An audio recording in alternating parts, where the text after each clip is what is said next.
Good afternoon, everyone. Let me know if you can't hear me ever, because I'm kind of awkwardly standing forward for a bit of time. So I'm really happy to be here this afternoon, simply because working with youth is something that I'm very passionate about, and my esteemed colleagues that are here to present with me are definitely passionate as well about working with the population that we serve. I'm not sure if I like it because I look like I'm an adolescent, or if it's just the challenge of it. I think it's a combination of both, but definitely I'm excited to be here today. When we're talking about youth development, one of the things that I definitely recall over the years that I've worked with young people is that there's a shift in mentality about young people. So when we look at old school, I know that when we all think of old school, we think of music and fashion, and those pieces we like. What I don't like is the old school mentality about young persons, where it's really a time of storm and stress on people that work with them and people that try to support them. And it's as if all of us who are professionals and parents are really just trying to survive through those stages. Simply because there's a lot of confusion and upheaval and just a lot of dramatic changes that a lot of people in the past have had a difficult time managing through. But when we look at the new school, it's really about shifting from a deficit-focused model to one that is more about building on their capital strengths and assets. So looking at, yes, we do see young people going through a lot of dramatic changes, but how can we find those areas or those skills that they possess that allow them to become resilient, and then how can we then shift that so that we can inform them and guide them onto a positive pathway? And so in that sense, I definitely prefer the new school. These graphs actually come out of the US from 2003, but nonetheless, what it really speaks to is that when we focus on assets, the more assets that we see in a young person's life, the less of those risky behaviors that we're going to see.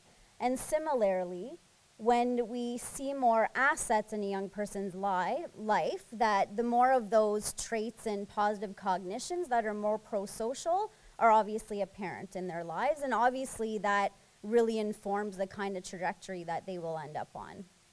And so I think that's very telling as to how we need to become more positively focused in our interventions and in our assessments with young people. So stepping stones is something that I'm very excited about. I'm not sure if you've heard of this, this particular resource. It was actually developed by our ministry through the Strategic Policy and Planning Division. And if you'll recall the Roots of Youth Violence report that came out in 2008, what was clearly identified in that document is that we really needed something similar to the early childhood development model that really brought community and different sectors together in order to help inform positive early childhood development. And now we have the same for adolescence and youth development, which I'm really, really pleased about. So it's pretty much written to help us serve those between the ages of 12 and 25. And again, it focuses on the asset model as well as capacity building for young people. It's not formulaic, which I like, and it's a bit different from the early childhood development model in that way, because what it says is that the rates of progression are quite individualized, so it's not as formulaic as some models that we've seen in the past. Now, it's also based on the notion that overall youth development is influenced by both positive and negative experiences, and all of those experiences can actually help to develop young people as well as prepare them for adulthood, depending on how we frame it. So I'm not very good at art, so I had to try to recreate this diagram, but what they wanted us to really do is to view young people in terms of circles instead of linear lines. So there's different aspects to a young person's life, as in any human being. So cognitively, what we want to know about youth development is that, and this is what fascinates me, is that there's gray matter that reaches its peak just before puberty. And that gray matter that develops or that forms is what actually allows the brain to become more efficient. So what is interesting, though, is that this helps us because when we look at it in terms of the neurons, they can actually become eliminated if they're not used. So it's sort of like a use it or lose it phenomenon. So what this tells us is that we really need to get the minds of our young people working. We need to get their cognition shifted so that their brains are working to the most efficient way as possible, if that makes sense. Emotionally, what we need to take away from this is that obviously young people are really good at experiencing intense emotions. What they need support around, however, is regulating and also learning how to express those emotions, as well as the decision making that comes out of the intense emotions that they're feeling. Socially, and I know that we can all relate to this, is they're really seeking to form their own identity, which is why they're questioning things a lot. But also, too, they're still trying to ground themselves in a self-concept. So this is where what's unique to this particular model, because we can actually look at socioeconomic status. We can look at culture and religion and race and see how those aspects are equally as important to a young person's development as the cognitive and emotional and social aspects. And that's what I really like about that, because I think if we ignore that a young person comes from a community that's filled with poverty, we deny just that uniqueness in terms of what they may have lacked in terms of opportunities and experiences. Am I going too fast, or is this okay? Okay. So there are 3 stages to adolescence, and you'll notice that there is an overlap in terms of the age ranges, and that's done on purpose, because simply put, the rates of progression, again, are individualized, and not only that, we want to look at milestones and events in terms of the age range rather than you need to achieve this by a certain age. So it gives us, it lightens the burden a little bit in terms of our interventions and what we can do to say that we have time and there's a lot of hope here in terms of working with young people. So I'm not going to go through every category, but I'll just highlight some of the key pieces from each of the stages. So when we're looking at early adolescence, really what the focus should be is on activities where they're thinking about multiple things at the same time. And so an example of that would be playing an instrument. So, and again, this goes back to the fact that we want them to engage in that complex thinking, right? Because we don't want them to lose those neurons that we were talking about.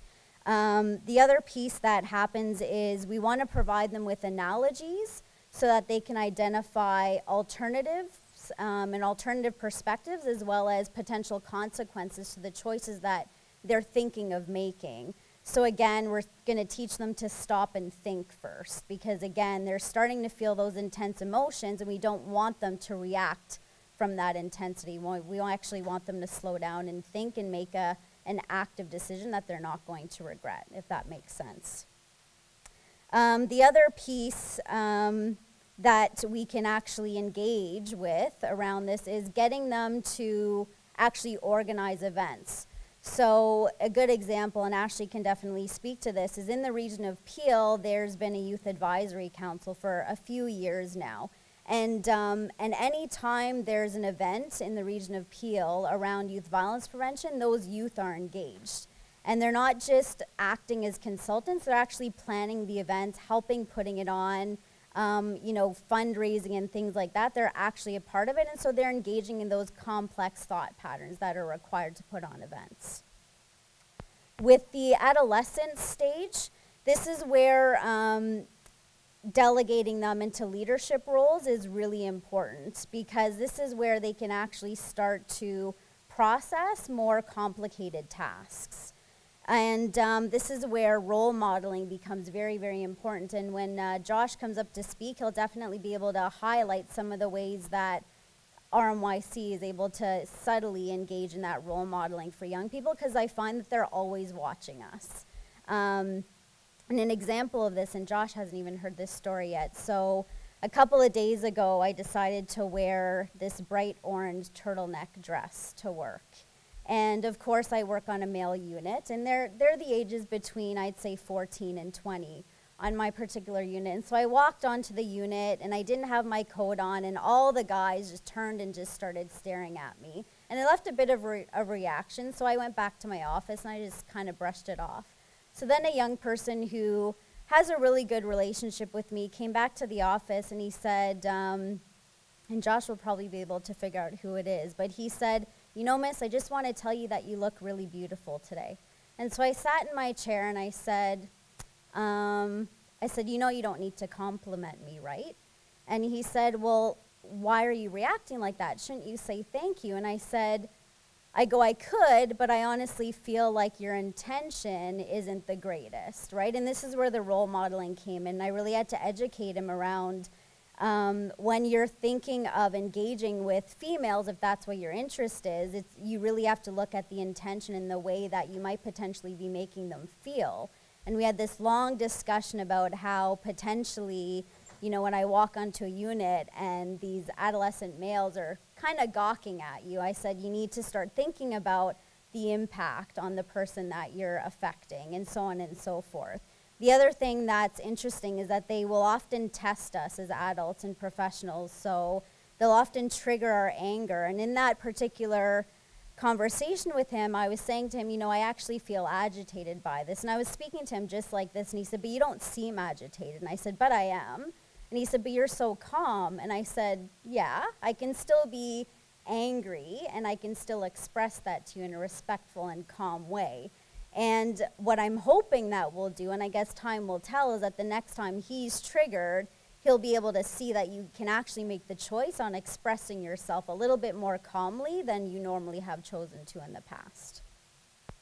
The other piece that comes up in this particular stage is the moral dilemmas. So this is where we want them to start thinking about potential situations that they might come into and getting them to problem solve, because again, their thought process can become a little bit more complicated now. So situations like getting them to dissect oppression and the impacts of oppression and how they would mediate those situations is an example of a moral dilemma that we might give them.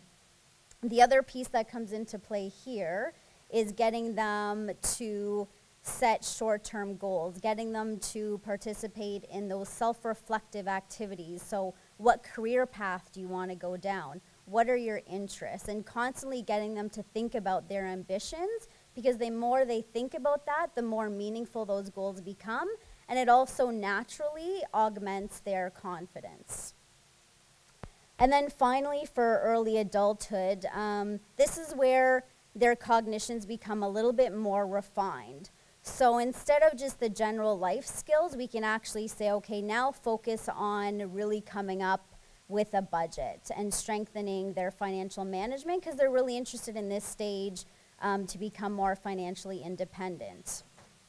And so this is particularly important for, you know, for example, child welfare kids who are crown wards and about to get their extended care agreements, because they can be allotted money on a regular basis to pay their rent, but also to get support around education. And so getting them to learn how to manage their money is really important, because even though they might be 18 years old and they'll be financially supported until at least the age of 21, we want to make sure that we're not setting them up for failure, right? So really giving them those skills to manage the money is critically important here.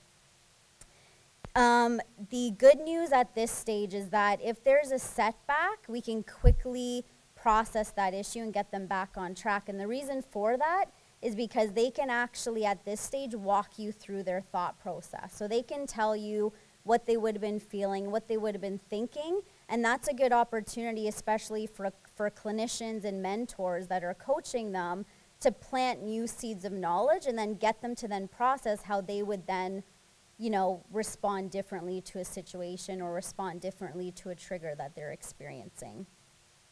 What I love about this stage as well is empathy can reach maturity at this stage in the game.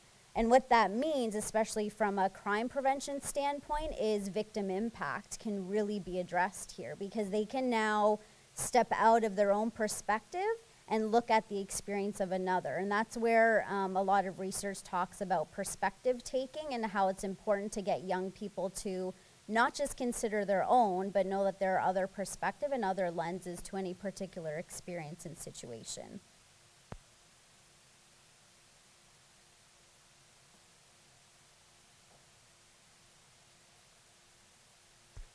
I had a video and it disappeared. And it was pretty funny too, so you would have liked it, but we'll just bypass it for now.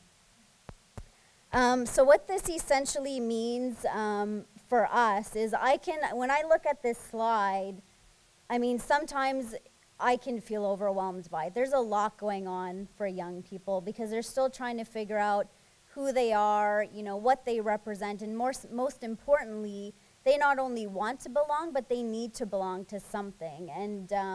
And we'll definitely address that more when Jason talks about even gangs, because really that's about belongingness, if nothing else, for us.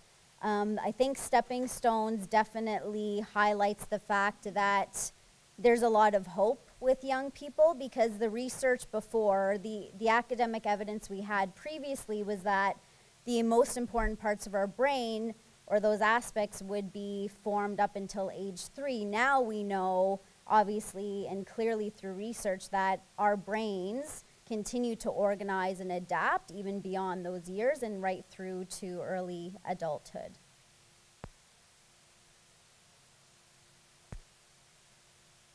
I think that's being redundant, but hopefully that instills some hope for us in terms of how we provide service, and being strength-based really is, it works and it's effective with working with young people. Oh, here it is.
Sorry, clearly I'm not technologically advanced. This?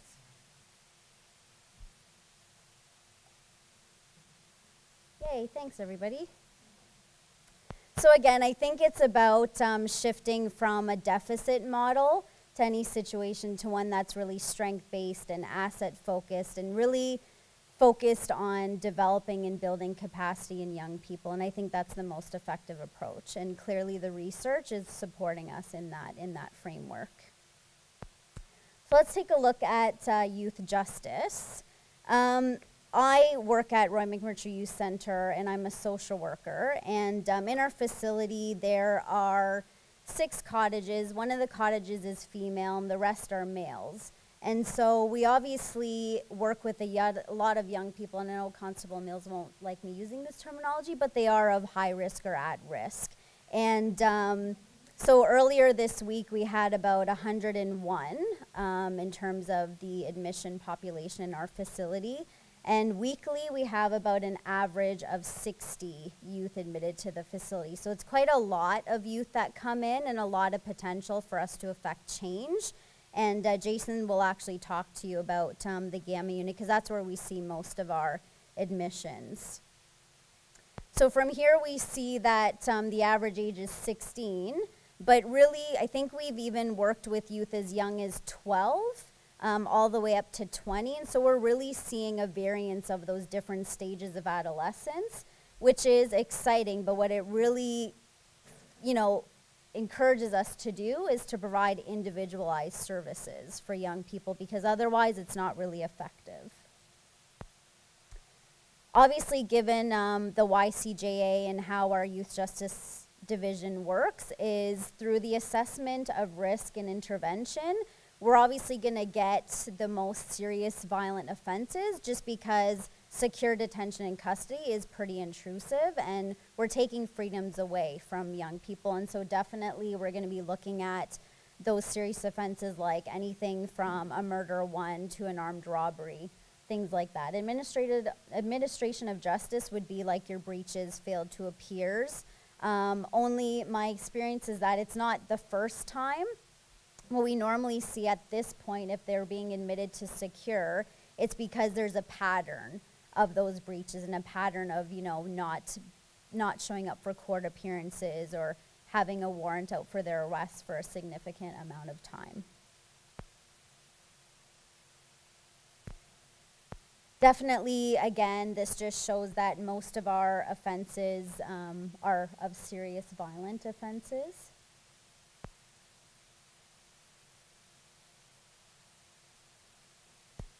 And this map, I think, and Jason will probably touch on this as well, just in terms of the dynamics in the facility, but we get most of our youth who are of detention status. And what that means is that they're still going through court proceedings and there hasn't been a sentence yet.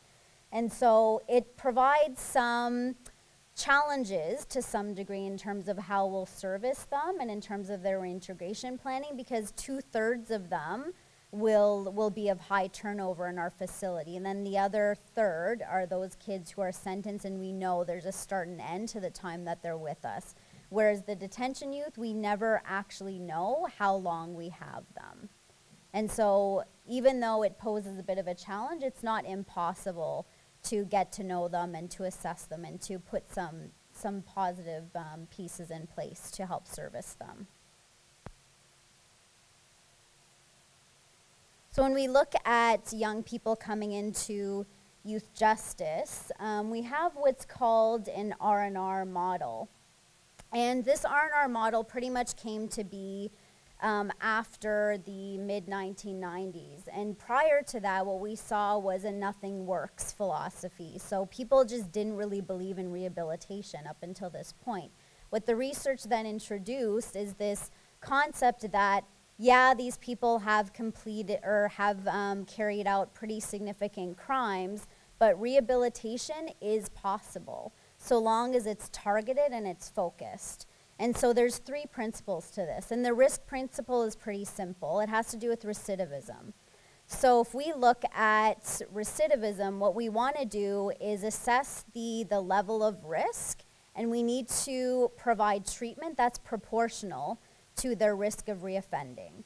And what happens if we don't do that? So if we put intensive treatment in with a youth who is of low risk, it can actually be detrimental and increase their risk of reoffending. Now, in terms of the need principle, this is where the dynamic factors come in, and that's what we mean by criminogenic needs. So those are, and within this model, there's actually a total of 8 categories. So anything from family and parenting circumstances to substance use and criminal attitudes and behaviors. And what that pretty much means is, yes, we need to assess what those factors look like and the level of risk and need in those specific areas, but the fact that we can also address those areas of need and then lower the risk if the potential is there. Responsivity is pretty much where we look at building a relationship with these young people and then providing the guidance and interventions necessary to steer them into a different pathway. What I like about them adding responsivity, and this didn't come until later on in the research, but it allows us to also consider culture, and it allows us to also assess their stage of change. So how ready are they to look at their areas of risk and need? And how motivated are they to change? Because if they're not ready and they're not motivated, your interventions need to look different.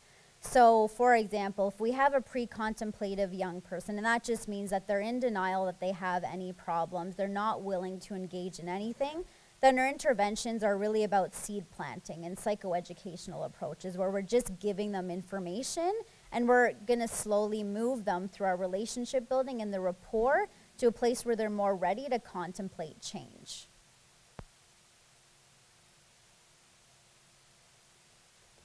And so now that we have assessed risk, and this actual assessment actually takes place on our Gamma unit at RMYC, and Jason's going to describe that for you.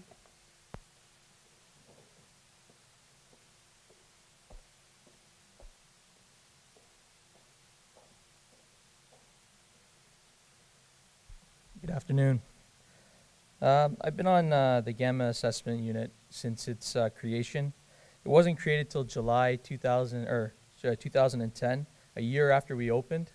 The beginning of RMYC was kind of rocky at first, and it was identified that we needed some sort of introductory for youth coming into custody that have never been in. So there's two main purposes of Gamma. One was address the immediate needs of youth coming into custody, even if they were short-term, and try not to disturb the living units that other youth have been on for long periods of time, because of the intakes that we have, 40% only stay for about a week. So in order to not disrupt the units, we kept them on the Gamma unit for a maximum of 14 days. So that gave us enough time. If they were getting released, they set up bail. They never touched the living unit. When a youth comes into custody, a lot of them don't know what to expect. They're scared. They have no idea. So when they come in, they sit down with Gamma staff, and we give them an orientation of what to expect at RMYC. So we talk about the RMYC behavior code, what's expected of them, their rights in custody, the advocacy office, complaint procedure, visits, phone calls, everything, and we answer any questions they might have. The first 72 hours, the youth, they don't join the rest of the youth on the unit. They're visited by members of the case management team. So they'll meet with YSOs, myself, social workers, Melissa, YSMs like Josh, psychiatry, healthcare, rec staff, chaplain, throughout those periods. So we're gathering information throughout that whole time, trying to get an assessment of what the youth is like and what their needs are. So even if they're there for a short period of time, 1-2 days, we can help them. We can do small things for them, whether it be help them gather identification. Some of them don't even have health cards, don't have any identification. Some of them don't have anywhere to live, so we'll work in the short time that we have to try to get accommodations for them. So, and we'll also let them know what kind of programs are offered at RMYC and what's available to them. After the first 72 hours, the youth becomes an orientation youth, and they join the rest of the group on the unit. So we integrate them slowly, and the first 72, we're able to see if there's any conflicts between youth, because the youth talk a lot. They see a new youth, it's very exciting for them. First thing they ask when a kid comes in is, where are you from? That's the answer, that's the thing you'll get 100% of the time, where are you from? So we'll know right away if there's going to be any conflict, and we'll try to resolve it as quickly as possible. So another thing is the 72 hours gives an opportunity if they're coming off any substance abuse, alcohol abuse. We've had kids come in and sleep for 3 days straight because they're coming off drugs or alcohol. So that gives them an opportunity to do that. They'll still meet with everybody, but they're resting most of the time. Sorry. We have our own school on the Gamma unit. So we also have a main school, which is fairly large. It's in the other end of the building. But we have one on Gamma. After the 72 hours, the youth are going to go to that school, and the teacher's going to meet with them, have an interview process, and they're going to assess what skill level they're at, and they're going to tailor a plan just for them. Because 90% of the youth coming in are behind in school. Some of them can't even read. So the teacher will work with them one-on-one. They develop a plan, work with them. Some of them are able to complete credits. If they do get transferred to a living range, all their information is sent down to the school, and they just continue on that learning plan.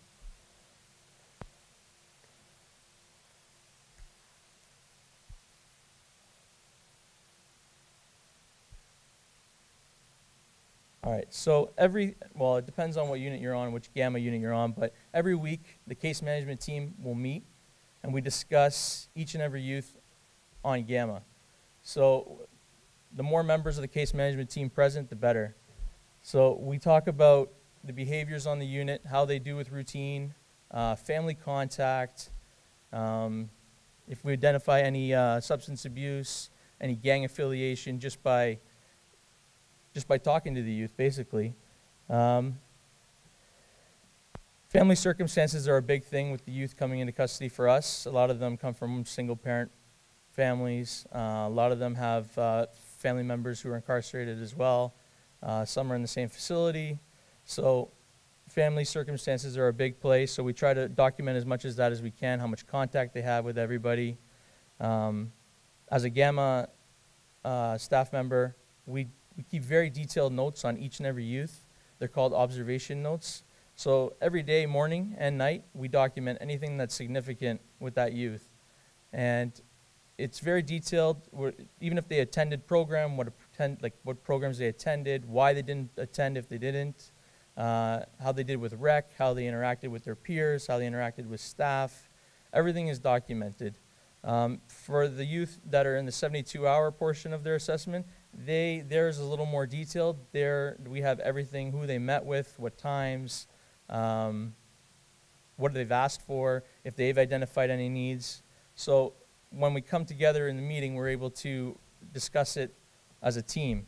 So we also identify if they have mental health issues. Melissa usually, or whoever the social worker is on the unit, will meet with the kids within the first 48 hours usually, and she'll able to identify anything that we've brought to her attention or make a referral to psychology, and if we have to, we can referral to other facilities such as Salap's Youth Center. We'll also talk about neighborhood issues and gang affiliation. The gang issue at RMYC is a complex one. It's not just based on colors, blue, red. It's more of neighborhood dynamics.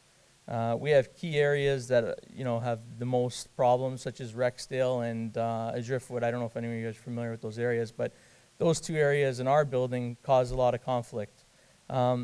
We work with the youth and try to overcome these conflicts so they can live together, because they are spending lots and lots of time together, but it's difficult at times, especially if there's involvement of family members being murdered by rival gangs and such. That's really difficult to try to smooth things over. But a lot of these youth don't even know why they're fighting. It's passed on through generation, like their brothers or fathers were in the gang.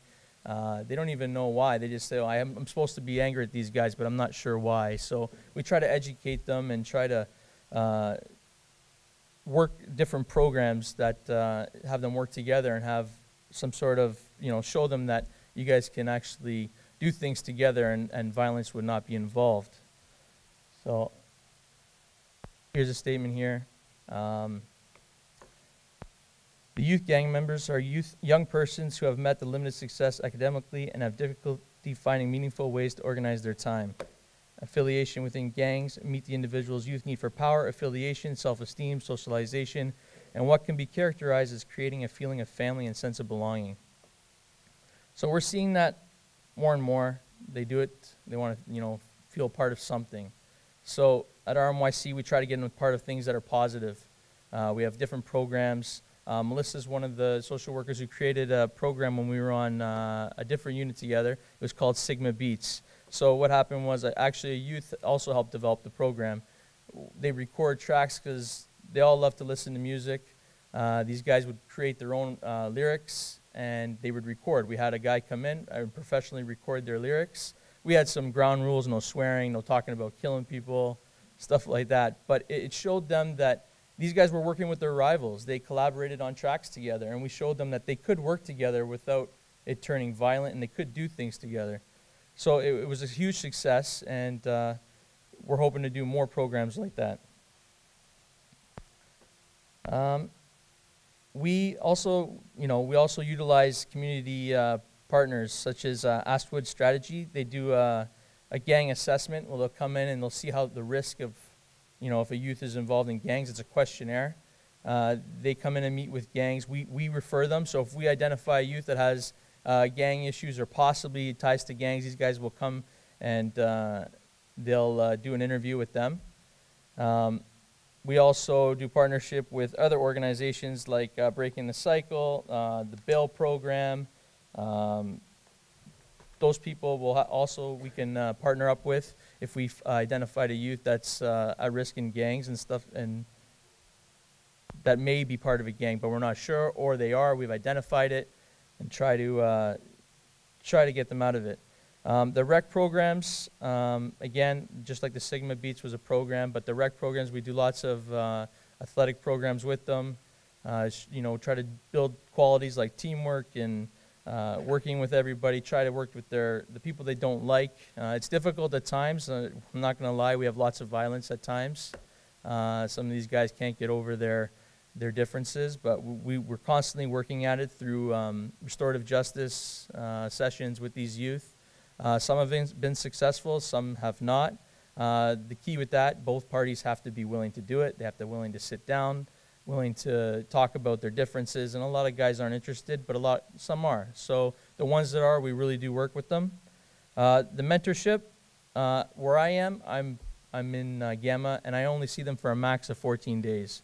But because these youth are coming in and out of custody so often, a lot of them, the relationship stays with you. So stays with them, and you'll see them over and over again. So when you see them again, and you were good to them the last time, and you had a good relationship, you can pick off right where you left off, and that's key, right? Because these guys, they don't trust anybody, so it takes a while to build trust. So if you can get their trust, it's really good to keep it. If you say you're going to do something, you do it, and you're there for them. The mentorship is key when it gets to the living units, because some of these guys have been with us for 4 years, 3 years, and they need someone to talk to. They need positive role models. They just need guys that, with experience and can guide them in the right direction. Our substance abuse programs, if we've identified them, we use things. Operation Springboard has a learning hub, which we utilize with smartboards. I don't know if you guys are familiar with them. We do a substance abuse program along with anger management. And the reintegration begins upon admission. So the minute they come in, we work on reducing the risk of them coming back, because we don't want to see them, and anytime we don't see them, we consider it a success. All right, thank you very much.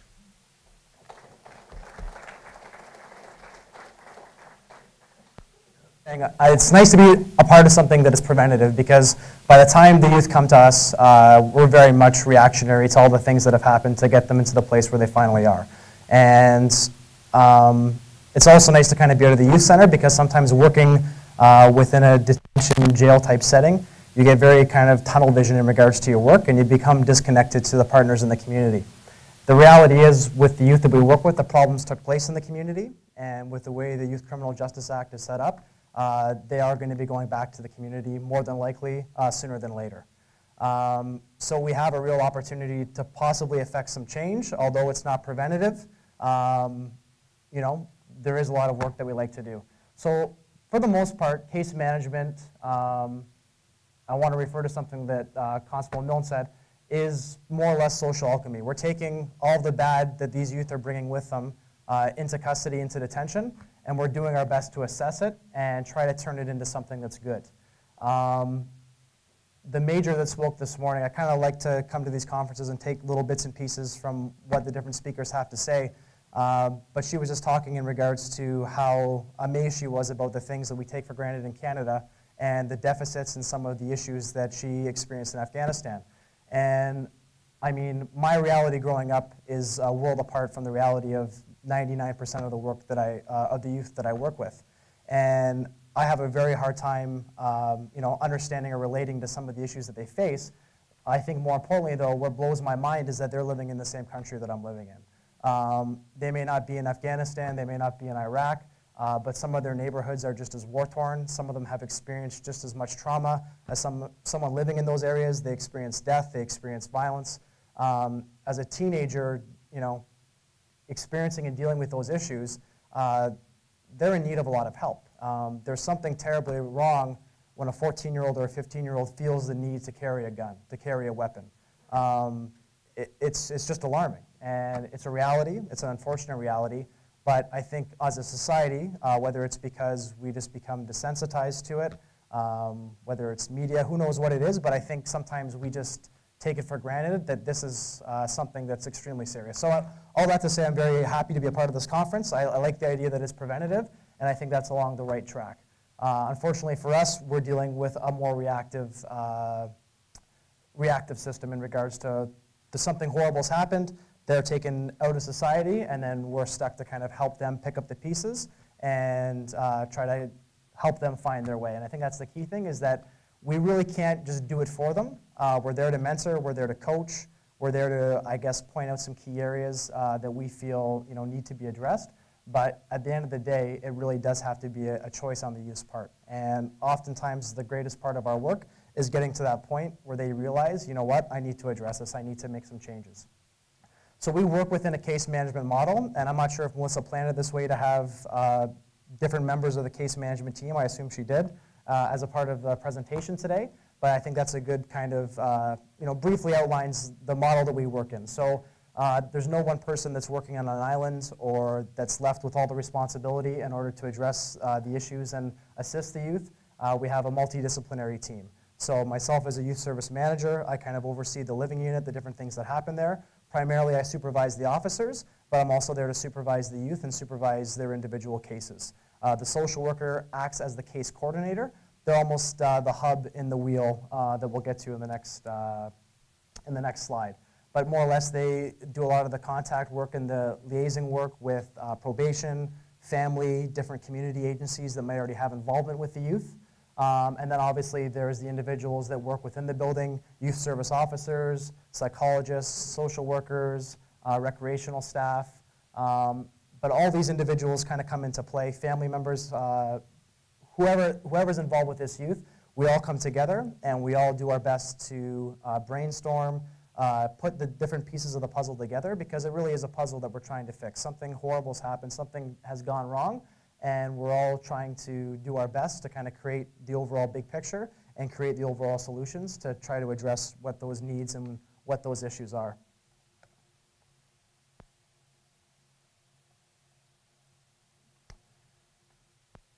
So this kind of reiterates that point once again. The youth is in the middle, and more or less we try to provide all the different supports that the young person may need to become successful. So you can see there the different stakeholders that are involved in the process, and the youth's in the middle. And the nice thing about the case management model is that the youth ideally is an active participant. When it's working most efficiently and most effectively, that's what's taking place. However, we can't force the youth to be involved, but we just encourage. And when they're not ready to actually make that choice for themselves, like Melissa alluded to earlier, we plant seeds. We try to reinforce positive things. We just slowly chip away and chip away and chip away. And a lot of times we sound like broken records. And I know, I'm not sure if you've been able to gather this in the few minutes that I've been up here. I like to talk. Melissa likes to talk. A lot of people in this profession, I think, like to talk and have a gift for gab. And I can only imagine some of the youth that we work with get pretty tired of hearing me say the same things or the same things in different ways over and over again. But I believe there's truth to it. And so many of the youth we work with, they haven't heard the positive things. They've heard the negative things. And one of the things I personally believe is the power of life and death is in the tongue, the words that we speak. And I think, eventually we just kind of keep hoping, keep believing, and we slowly kind of chip away little by little. So the case management process brings it all together. More or less, these are all kind of points that Melissa alluded to earlier. But by having the different team members, by bringing in all the individuals in the youth's life ideally, we can do our best to get that idea of what that puzzle looks like and slowly putting the pieces together. So Melissa talked about the risk, need, and responsivity, the risk need assessments, youth and family inputs, the stage of the change, where the youth is at in their own individual developments, and the needs that they're going to have when they reintegrate back into the community. Through this whole process, we focus on the strength-based approach, like Melissa talked about. We do our best to focus on the potential and the positive things that each youth brings to the table. And regardless how messed up the situation is, what they've done, what's happened, these youth all have a vast amount of potential. Unfortunately, it's oftentimes like a garden that hasn't been tended to for a very long time. It's been neglected, there's lots of weeds, there's different things that are kind of limiting the potential for growth that's there. And oftentimes it's just a matter of kind of putting it together. The accountability piece is key, just because so much of what happens with the case management process involves so many people that really don't know exactly what's happening with the youth. So as well as we get to know the youth in custody, let's be honest, we don't know them. We don't know what's happened in the 14 or 15 years in their life that's led up to them being with us. So that's why it's key to have family members as a part of what's going on. Social workers, obviously the youth are going to act differently with social workers. They may act differently with me as a manager. They might act differently with the officers on the floor of the unit. So by having the different members there, we can kind of create a greater amount of accountability in the youth's life, because the communication that takes place between the different members kind of mitigates or helps eliminate, I guess, some of the falsehood or lines that maybe a youth will tell one person and say to somebody else. We're able to kind of connect the dots and hold them accountable when they're not holding up their end of the bargain. And obviously, it's a very collaborative approach. So key components, it's interdisciplinary. So we have education providers, social workers, clinicians, family members. Everybody is involved in the process, and everybody has a say as to what's going on, the youth included. It's shared responsibility. We really do our best to encourage accountability and responsibility for the young people that we have. And it doesn't do any good for me to set a bunch of goals for somebody if they're not interested in those goals themselves, or if they don't believe that those goals are real for them or necessary for them. The goals are based on the risk need assessment and internal assessments. So when we have a case management plan, and the first one that happens is within 30 days of the youth's admission into custody. And that initial plan kind of lays out initial goals that youth is going to be working on while they're in detention or while they're in custody. After that, it's 90 days, followed by another one 90 days after that, and it just continues that process for as long as they're in custody or detention. And then there's always one leading up to 30 days of their reintegration back into the community if they're sentenced. And what we kind of do our best to help encourage the youth with his goal setting with, the majority of that is based on the risk need assessment. Now, that only happens if a youth is assigned a probation officer or has had a probation officer in the past. They're the individuals that conduct the risk need assessments. If that's not the case, we can still do our best internally to assess those factors as well, but that's what it's based on. And that goes back to the education piece, family life, substance use, peers, pro-criminogenic views or values. And those are the things that we're really trying to work on, because that's what the research shows will help with recidivism, that will help with rehabilitation, and lead to the youth's success.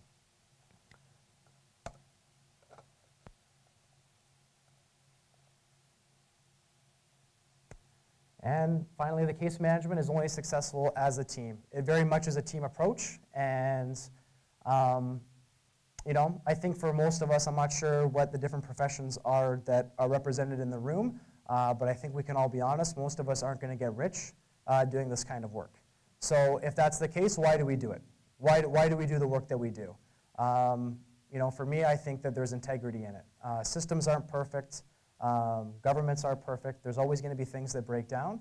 But at the end of the day, I really believe that there's truth and that there's integrity in the work that we do, whether it's within a detention center or as a teacher or somebody in the community.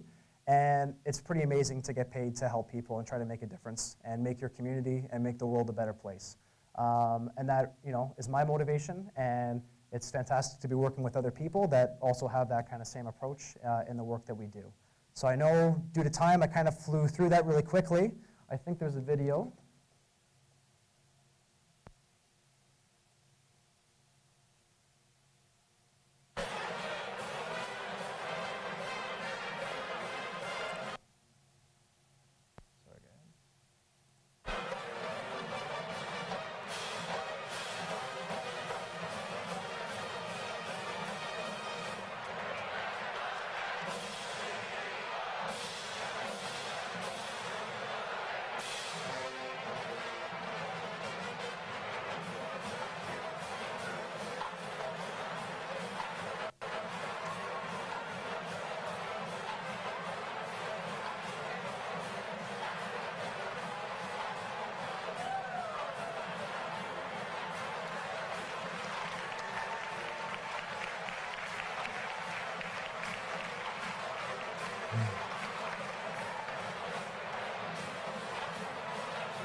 Maybe we can invite the rest of the team up.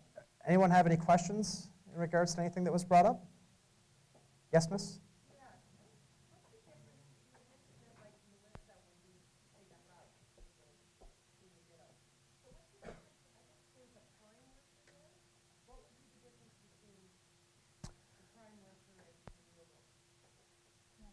So prime workers are, because youth service officers work really lengthy shifts, and sometimes it's shift work. And so in the case management model that we use, they're really the officers that are going to gather a lot of information from young people, and they're going to be able to develop a great rapport with you to be able to set those goals. So when leading up to the first case management plan especially, they're actually the leaders of the case management plan in terms of developing goals, having those really crucial conversations.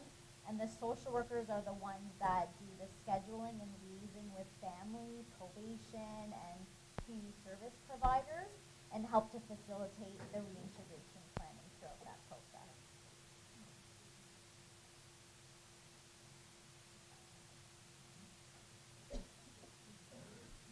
Any other questions?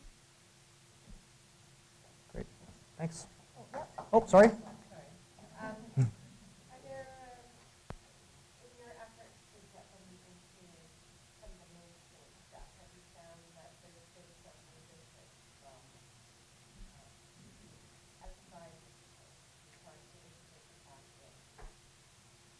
I would have to, I think it's more around the education system, to be honest, because what ends up, and it's not necessarily something different that we would face. I think at-risk youth in general experience difficulties with the school system. So all it means is that from our level, we're then able to assign, like we have a transitional worker based out of our school building. And our school building is actually staffed by Peel School Board. And so they've allotted someone to actually attend those registration meetings to help advocate for you. But of course, because of this stigma and the label of having a record, there's a lot of resistance to really allowing you to register. And so I can't imagine what would happen without that advocacy and the support, but it's something that we provide. But that, I would have to say, is probably the biggest barrier. We have youth in our facility, though, that are even completing college courses, though. And so there's always, really great stories and then to balance out the more resistant ones. So.